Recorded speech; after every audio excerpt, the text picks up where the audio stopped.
Vorrei dire, ma le risposte migliori sono arrivate proprio da chi era sotto accusa. Siamo riusciti a montare un caso Turam, no? E quasi dipingerlo come un orco perché si è messo a sorridere col fratello. Nulla da dire a chi l'ha trovato una mancanza di rispetto in un momento così delicato, lo ribadisco ancora una volta. Ma se indichiamo lui come colpevole e manchevole di atteggiamento, abbiamo capito poco o nulla, perché magari ad avercene con il suo atteggiamento in campo, ancora una volta oggi, se andiamo a vedere a conti fatti, la vinciamo perché ci mette due volte la zucca, eh. E poi l'altro giocatore sotto accusa era Sommer e la sua parata importante.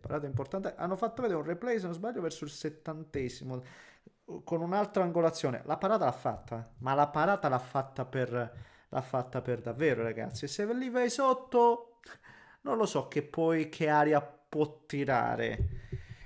E poi le altre risposte le dà chi era, tra virgolette, nuovo, no?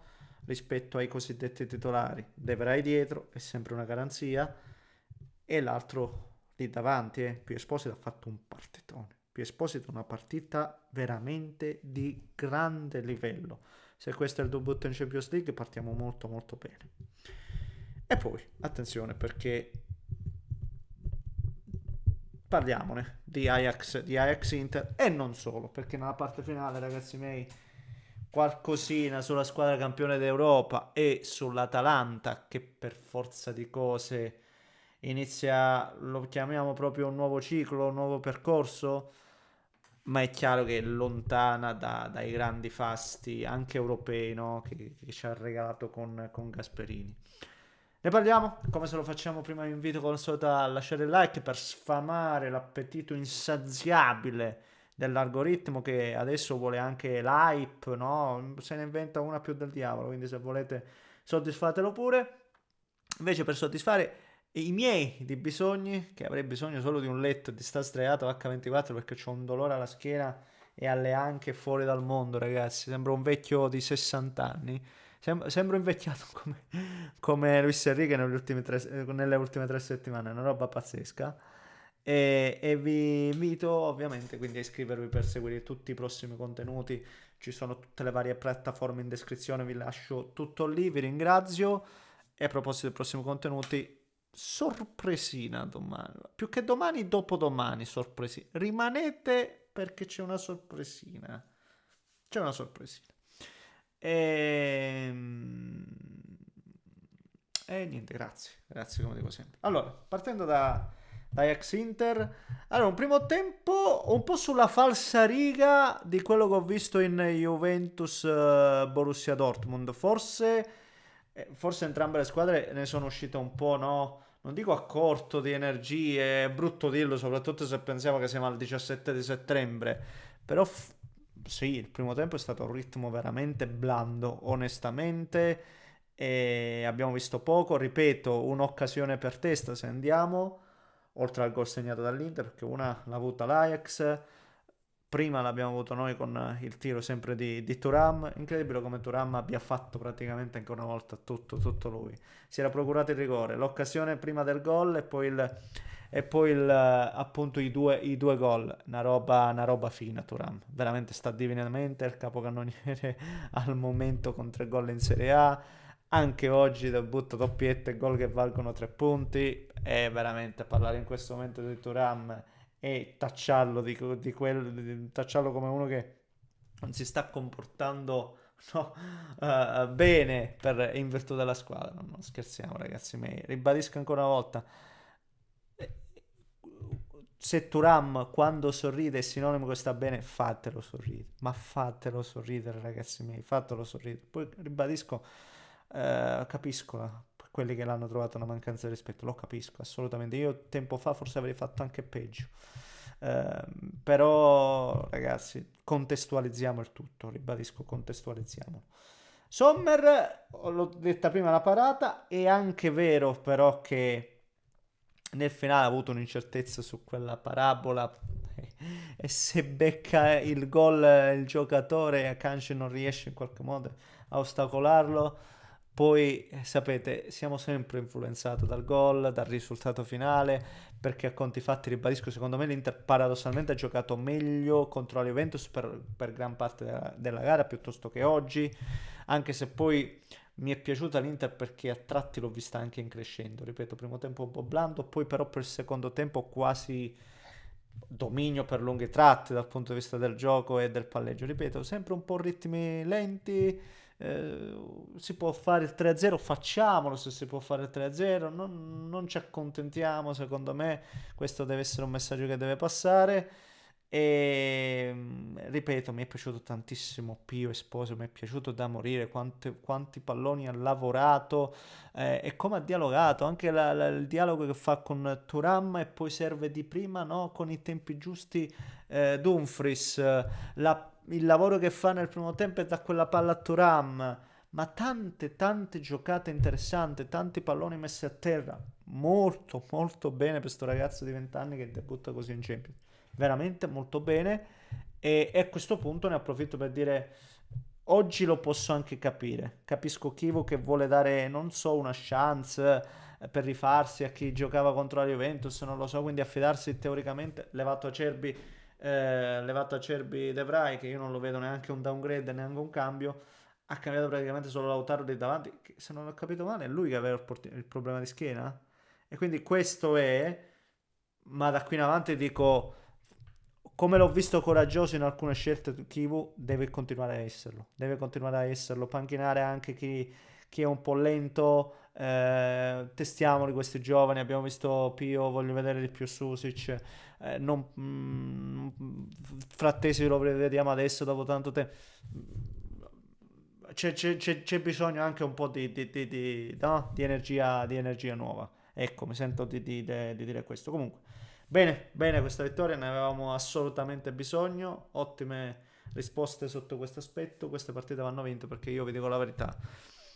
L'Inter adesso quasi già si iniziava a parlare, ma se non vince anche con l'Ajax, anzi se perde poi fanno via chi, calma, io voglio vedere questa squadra in Champions e facciamo bottino pieno nelle prime 3-4 partite, facciamo bottino pieno, così possiamo provare anche a pensare di andare nelle prime 8, perché secondo me se c'è una squadra che può farlo in Europa, per me è l'Inter, delle italiane parlo ovviamente. E questo è il mio pensiero. Adesso voglio dire qualcosina anche sul Paris Saint-Germain e sull'Atalanta. Paris Saint-Germain-Atalanta e... ragazzi, Paris Saint-Germain è la squadra campione d'Europa non a caso, ne so qualcosa. Ecco, sotto questo aspetto l'Atalanta almeno ha subito un gol in meno di quella nefasta, di quella nefasta finale. Però è anche vero che già dopo 10 minuti il Paris Saint-Germain poteva stare 4-0 e non avrebbe assolutamente rubato nulla. Anzi, ricordo delle parate clamorose, se non sbaglio uno su Hakimi di carne secca, sì, carne secca, carne secchi, clamorosa. È vero che forse su Nuno Mendes poteva fare meglio quello che era il terzo gol, però sul resto, ecco, se c'è un uomo copertina per l'Atalanta, mannaggia la miseria, è proprio il portiere che comunque... ecco, in Italia se c'è, l'ho già detta sta roba, la ribadisco ancora una volta, se c'è una roba che non ci manca sono proprio i portieri. Poi per il resto purtroppo mi duole dirlo, ma l'Atalanta sì, si allontana da quelle missioni europee che tante volte le riuscivano, perché ho visto anche sì col Barcellona, con Real Madrid, giusto? Non voglio fare gaffe perché poi io dimentico anche cosa ho mangiato oggi a pranzo. Però abbiamo visto col Paris Saint-Germain stesso in passato, abbiamo visto una squadra sempre giocarsela, anche nella sconfitta sempre giocarsela. Questa squadra è lontana parente da quel potenziale, no? Assolutamente. Però allo stesso tempo dico che l'Atalanta non deve guardare a queste partite. Certo, magari cercare di rimanere più in partita possibile, però sono altre partite in cui deve pensare di fare punti e deve farli, perché con questa formula nuova di Champions i playoff non devono essere non sono proibitivi per l'Atalanta, per quanto mi riguarda. E poi ai playoff può succedere di tutto. L'abbiamo visto l'anno scorso quando paradossalmente finì nona e non riuscì a entrare nelle prime 8 veramente per un nulla. E poi venne eliminata dal Bruges, giusto? Ed è un peccato, ma paradossalmente quando sei lì, andata e ritorno, che ne sai? Invece te va bene, non lo possiamo sapere. E se la deve guadagnare questa chance facendo meglio rispetto a stasera, è sembrata spaesata fin da subito, senza misure. Poi è anche vero, ripeto, che c'è un Paris Saint-Germain che è una squadra clamorosa. Io non li cito quelli davanti, non cito Kvara, non cito, oggi mancava persino Doué, non cito, per me quelle frecce, le due frecce esterne, ragazzi, sono una roba maniacale. Quando Hakimi e quando Mendes stasera ho visto un paio di robe che mi hanno lasciato proprio esterefatto. E quando hai questi giocatori qua, un assetto collaudato, un allenatore che comunque è anche un rivoluzionario sotto tanti aspetti, perché quello che fa oggi secondo me lo definiamo anche un po' folle, è così, però è quella follia che appartiene a quelli che poi sono capaci di incidere, di rivoluzionare.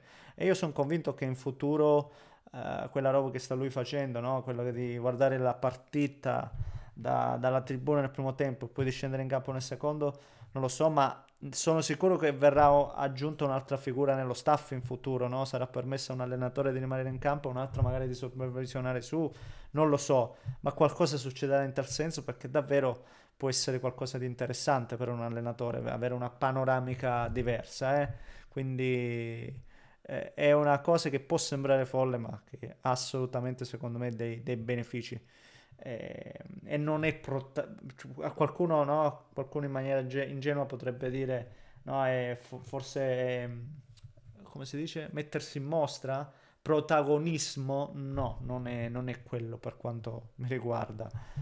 E che dire, c'è squadra forte anche. Tu pensi che un giocatore come Gonzalo Ramos sembra quasi non malvoluto, no, all'interno del roster, eppure è un giocatore che tocca la palla sotto e fa gol. Abbiamo visto tanti giovani, il ragazzino entrare nel finale che pure è entrato benissimo. Tanti uomini di uno contro uno, ragazzi, perché nel momento in cui, no? Nel momento in cui uno comunque si equipara il rigore, dopo quella sfuriata iniziale era ancora 1-0, si era quasi un po' assettata la partita, addirittura l'Atalanta aveva avuto quell'occasione di Kosunu. Allora tu dici lì, magari poi che ne sai, no? Può succedere qualcosa. È proprio lì, nel momento chi è che ti di nuovo apre, no? Come una, come si dice quando apri la. Vabbè, ti apre come la scatola di cioccolatini, come direbbe Forrest Gump. Kvara nell'uno contro uno, questo parte va e non li fermi. Ci sono veramente tante soluzioni. Ed è quasi proibitivo affrontare una squadra quando è in queste condizioni.